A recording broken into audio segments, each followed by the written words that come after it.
أعوذ بالله من الشيطان الرجيم.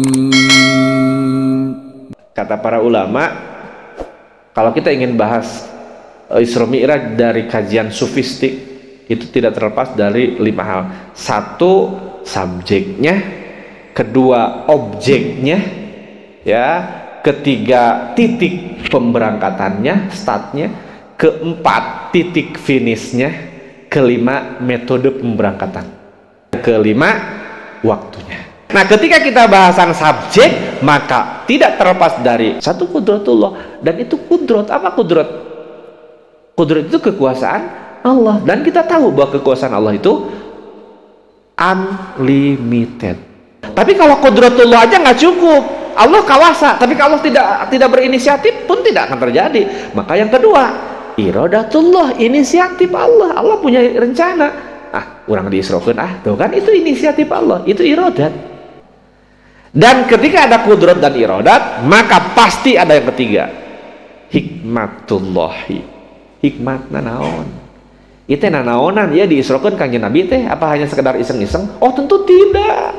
Di dalam surat Al-Isra dijelaskan, wa ma ja'alna ru'yal lati arainaka illa fisnatan linnasi, dan tidaklah aku jadikan peristiwa Isra Mi'raj kecuali sebagai bahan ujian bagi orang-orang yang ada di sekitar Nabi. Jadi berarti hikmat diantaranya salah satu adalah ujian iman. Yang kedua, kita lihat objeknya. Apa objeknya? Nabi Muhammad. Berarti Nabi Muhammad hanya sebagai objek saja, ya, sementara Allah yang melakukan. Nah, kenapa ini terlihat dari kata-kata subhanalladzi asra bi abdihi, abdihi, ya. Ketika kita sebut abdihi, tetap aja rasulihi, habibihi, nabiyihi, ya isinya Muhammad, cuman menggunakan kata abdihi. Kalau dalam bahasa sufistik, bahwa abdi itu mengkonotasikan menurut Imam Ghazali bahwa Nabi Muhammad itu adalah di Isra, perjalanan Isra adalah perjalanan ruhani yang terintegrasi dengan jasad. Berarti ruhun wa jasadun. Kenapa? Bi abdihi soalnya. Nah, yang ketiga ada titik keberangkatan. Kangjeng Nabi itu berangkat dari titik pertama, start. Dari mana? Masjid, kan? Masjid suatu tempat yang diciptakan oleh Allah untuk mereka yang punya kerinduan dan kecintaan dan ingin berkomunikasi dengan Allah. Kenapa Kangjeng Nabi tidak diisrokan dari rumah atau dari hotel? Enggak, tapi dari masjid. Karena masjid adalah tempat orang yang rindu kepada Allah. Kalau kalian rindu kepada Allah, datanglah kali-kali ke masjid. Kalau kalian tidak datang ke masjid, pastikan kamu itu tidak pernah rindu sama Allah. Sebut saja masjid adalah terminal arrival. Nah, jadi tempat pemberangkatan. Kalau pemberangkatan berarti ada tempat pemberhentian atau titik akhirnya, finishnya. Di mana? Kembali di masjid. Coba Anda pikirkan. Kenapa dari masjid harus ke masjid? Kenapa tidak dari warung ke warung atau dari mana ke mana? Tidak, karena masjid sekali lagi tempat suci yang diperuntukkan bukan milik siapapun dan hanya bagi orang-orang yang punya kerinduan dan kecintaan kepada Allah. Kenapa? Karena Isra Mi'raj adalah suatu peristiwa yang akan mempertemukan antara hamba yang cinta dengan zat yang dicintai. Pertemuan antara yang mengasihi dengan yang dikasihi. Itu Isra Mi'raj. Jadi karena itu pertemuan sakral, jadi harus dilakukan dari tempat yang sakral-sakral. Kita lihat haram. Kenapa haram? Haram itu kan mulia.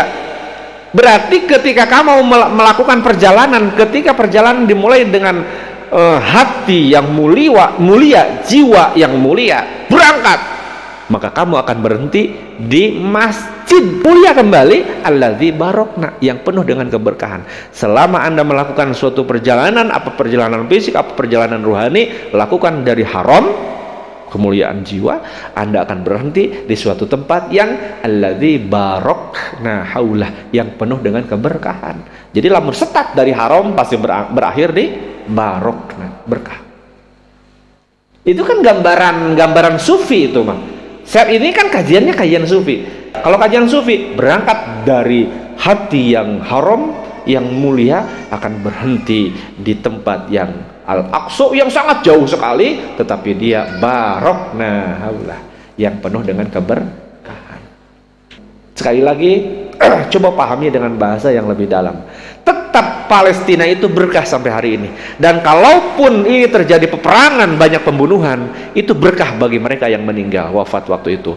Orang Palestina dibunuh, dia mati. Hakikatnya dia berkah karena dia mati sebagai syuhada dan masuk surga. Bukankah itu berkah? Gitu. Coba kalau hidupnya tidak di Palestina, hidupnya di mana? Di Amerika, terus dibunuh, dia tidak akan menjadi syuhada, tidak berkah dong. Berarti Palestina secara fisik memang tidak berkah saat ini. Kenapa? Terjadi kegaduhan politik, perang, pembunuhan di mana-mana. Tetapi secara maknawi tetap Palestina itu adalah tanah yang alladzi barakna haulah, berkah. Yang keempat, coba lihat tujuannya apa untuk melakukan Isra Mi'raj itu. Ya, tujuannya adalah Al-Aqsa kan tadi. Tujuan perjalanannya adalah Al-Aqsa. Destinasi, nah kalau di perjalanan itu destinasi wisata, tujuan akhir daripada sebuah perjalanan adalah Al-Aqsa. Kenapa Al-Aqsa Palestina? Karena satu, Al-Aqsa itu tempat yang berkah, tempat lahirnya para nabi, tempat perjuangan para nabi, tempat dikuburnya para nabi, tempat yang banyak dikunjungi oleh para malaikat. Bahkan tempat itu pula dibangun sebuah kerajaan yang super legendaris, yaitu disebut Palestina itu disebut The Solomon Temple. Jadi wajar karena Kangjeng Nabi itu akan meneruskan dakwah para nabi, melanjutkan nabi-nabi senior sebelumnya. Maka wajar dong Kangjeng Nabi itu harus ngobrol dulu sama estafet sebelumnya. Maka Kangjeng Nabi itu dipertemukan dulu dengan nabi-nabi sebelumnya, dan titik pertemuannya adalah Palestina, karena Palestina adalah kota para nabi. Nabi bangsa-bangsa Yahudi, bangsa-bangsa Palestina, sementara nabi terakhir orang Mekah.